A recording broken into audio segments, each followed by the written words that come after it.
Welcome to Jetpack America's instructional video series. In Lesson 6, we are going to teach you how to wow the crowd with the diving turns known as tail whips. As with many of the jetpack maneuvers, you'll want to start small with your tail whips and move them higher and higher, making the dives more and more dramatic until you're arcing toward the water, only to turn out of the dive just before hitting the water. You'll want to make sure the pod is safely behind you before doing your tail whip, since you'll be turning back toward the boat either to the right or left.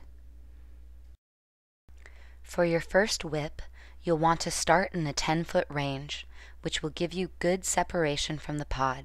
Simply lean into the turn and correct out of it as you approach the water.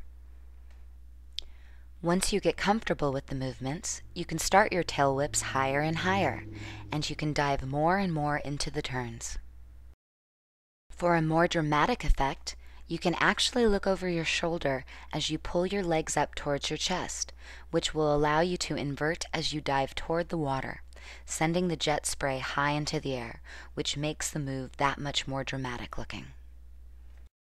The key to a good whip is pulling out of the turn at the last second before you impact the water, but you also want to make sure you don't turn too sharply, which can put you too close to the pod.